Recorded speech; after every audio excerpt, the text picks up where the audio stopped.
জানিয়ে দিব এই মুহূর্তে হাতে পাওয়া গুরুত্বপূর্ণ আপডেট সংবাদের শিরোনাম। শুরুতেই থাকছে সময়ই বলে দেবে আওয়ামী লীগ আগামী নির্বাচন করতে পারবে কিনা জানালো সিএসি। এদিকে হাসিনাকে নিয়ে প্রশ্ন করায় অন্তঃসত্ত্বা সাংবাদিককে হুমকি দেন টিউলিপ। আরও জানাবো হাসিনার পতনে যুক্তরাষ্ট্রের হাত ছিল না জানালো মার্কিন নিরাপত্তা উপদেষ্টা। এদিকে নির্বাচন হলে সব সংকট কেটে যাবে বলছে বিএনপি নেতা মির্জা ফখরুল। সব শেষে জানিয়ে দিব চাঁপাইনবাবগঞ্জ সীমান্তে বেড়া নিয়ে উত্তেজনার পর এবার গুলি চালালো বিএসএফ। শুনছিলেন হাতে পাওয়া আপডেট সংবাদের শিরোনাম, এবারে বিস্তারিত। তবে তার আগে অনুরোধ রইল ভিডিওটিতে একটি লাইক দিন এবং কমেন্ট করে জানিয়ে দিন ভিডিও সম্পর্কে আপনার মূল্যবান মতামত। আরও জানিয়ে দিন ভিডিওটি কোথা থেকে দেখছেন বা কোন জেলা থেকে দেখছেন। সময়ই বলে দেবে আওয়ামী লীগ নির্বাচন করতে পারবে কিনা জানালো সিএসি। প্রধান নির্বাচন commissioner CAC M Nasir Uddin বলেছেন আওয়ামী লীগ আগামী নির্বাচনে অংশ নিতে পারবে কিনা তা সময়ই বলে দেবে। সময় আসলে দেখা যাবে কোন কোন দলের নিবন্ধন থাকে। শনিবার সকাল 10টায় সিলেট সার্কিট হাউসের সম্মেলন কক্ষে ভোটার হালনাগাদ ও ত্রয়োদশ জাতীয় সংসদ নির্বাচন উপলক্ষে সিলেট জেলার সব নির্বাচন কর্মকর্তার সঙ্গে মত বিনিময় সভা শুরুর আগে সাংবাদিকদের এ কথা বলেন তিনি বলেন সংস্কার কমিশন প্রতিবেদন দেওয়ার পর রাজনৈতিক দলগুলোর নিবন্ধন নিয়ে নতুন পরিকল্পনা করবে ইসি। সেই সঙ্গে ভোটার আইডি কার্ড সংশোধনে আর্থিক দুর্নীতির সঙ্গে বিগত দিনে যারা জড়িত ছিল তাদেরকে আইনের আওতায় নিয়ে আসা হবে। প্রধান নির্বাচন কমিশনার বলেন স্থানীয় সরকার নির্বাচন নিয়ে কোনো মন্তব্য করবে না। অনেকে একদিনে নির্বাচন দেওয়ার পরামর্শ দিয়েছেন, তবে একদিনে সব নির্বাচন করা কোনোভাবেই সম্ভব না।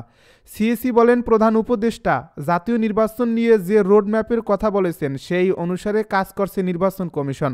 আগামী জাতীয় নির্বাচন ইভিএমের মাধ্যমে হবে না। প্রধান উপদেষ্টার দেওয়া সময় অনুযায়ী নির্বাচন করার জন্য কাজ করছি সিএসি, তাই সুনির্দিষ্ট নীতিমালার মধ্য দিয়ে হবে। প্রবাসী ভোটার অন্তর্ভুক্তির বিষয়ে তিনি বলেন প্রথম বছরেই সবাইকে অন্তর্ভুক্তি করা সম্ভব হবে না, তবে প্রক্রিয়া যেহেতু শুরু হয়েছে সব প্রবাসীকেই পর্যায়ক্রমে ভোটার তালিকায় আনা হবে। হাসিনাকে নিয়ে প্রশ্ন করায় অন্তঃসত্ত্বা সাংবাদিককে হুমকি দেন টিউলিপ। বাংলাদেশের প্রধানমন্ত্রী থাকাকালে শেখ হাসিনার স্বৈরাচারী কার্যকলাপ নিয়ে প্রশ্ন করায় এক সাংবাদিককে হুমকি বা ভয় দেখিয়েছিলেন ব্রিটিশ এমপি টিউলিপ সিদ্দিক। ওই সময় সেই সাংবাদিক অন্তঃসত্ত্বা ছিলেন। তার শারীরিক অবস্থা নিয়ে মন্তব্য করেন টিউলিপ। বাংলাদেশে আওয়ামী লীগ ও শেখ পরিবারের দুর্নীতির সঙ্গে তার নাম উঠে আসার পর আবারও 2017 সালের এই ভিডিওটি সামনে আসছে। ওই ভিডিওটি পোস্ট করে শুক্রবার সংবাদ প্রকাশ করেছে ব্রিটিশ সংবাদ মাধ্যম the Telegraph. Tulip Siddique British পার্লামেন্টে লেবার পার্টির একজন সদস্য ও বর্তমানে যুক্তরাজ্যের অর্থ মন্ত্রণালয়ের অর্থনীতি বিষয়ক মিনিস্টার। তিনি শেখ হাসিনার বোন শেখ রেহানার মেয়ে। এ ভিডিওতে দেখা গেছে শেখ হাসিনার শাসনামলে নিখোঁজ হওয়া ব্রিটিশ বাংলাদেশি আইনজীবী ব্যারিস্টার আরমানের মামলা সম্পর্কে টিউলিপকে জিজ্ঞাসাবাদ করেন ওই সাংবাদিক। এর জবাবে সাংবাদিকের উদ্দেশ্যে টিউলিপকে বলতে শোনা যায় খুব সতর্ক থাকুন। টিউলিপ হুমকির সুরে বলেন আমি হ্যামস্টেড এবং কিল বার্নের একজন লেবার এমপি, আমি একজন ব্রিটিশ পার্লামেন্টের সদস্য, খুব সাবধান থাকবেন। আমি বাংলাদেশি নই এবং আপনি যার কথা বলছেন তাদের মামলা সম্পর্কে আমার কোনো ধারণা নেই। আমার বক্তব্যে এখানেই শেষের দিকে টিউলিপ ওই অন্তঃসত্ত্বা সাংবাদিক ও প্রডিউসার ডেইজি আইলিপকে বলেন এখানে আসার জন্য ধন্যবাদ ডেইজি, আশা করি তোমার সন্তান ভালোভাবে হবে, কারণ প্রসব খুবই কঠিন, দেখা হবে। এরপরই তার একজন সহকারী ক্যামেরার সামনে হাত দেন এবং সাংবাদিকদেরকে ভিডিও ধারণ বন্ধ করতে বলেন।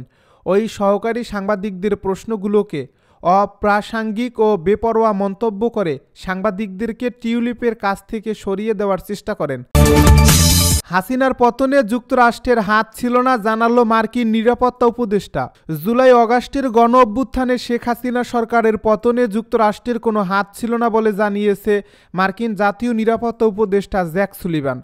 স্থানীয় সময় শুক্রবার হোয়াইট হাউসের রুজভেল্ট রুমে বাইডেন প্রশাসনের সময় যুক্তরাষ্ট্র ভারত সম্পর্ক নিয়ে সাংবাদিকদের সঙ্গে কথা বলতে গিয়ে কথা বলেন তিনি।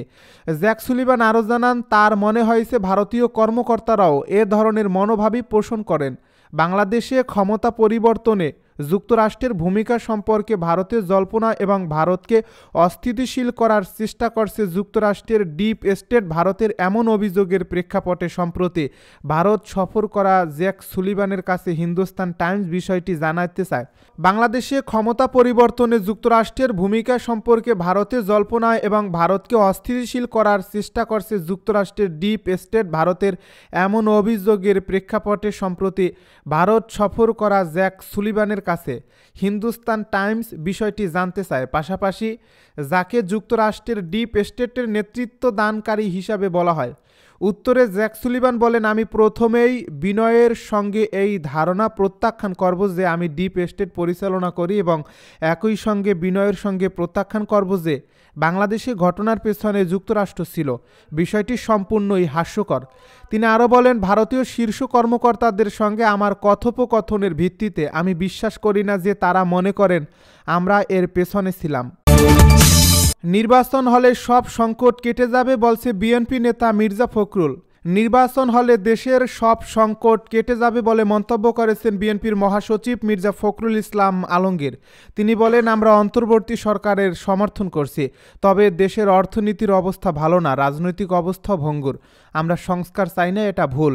আমরা সংস্কারও চাই, দ্রুত নির্বাচনও চাই, কারণ নির্বাচন হলে সব সংকট কেটে যাবে।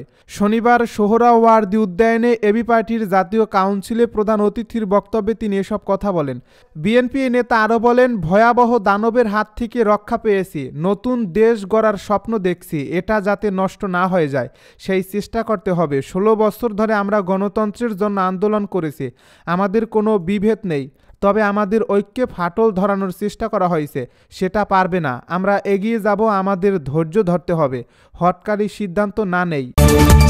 চাঁপাইনবাবগঞ্জ সীমান্তে বেড়া নিয়ে উত্তেজনার পর এবার গুলি, চোরাকারবারি আহত।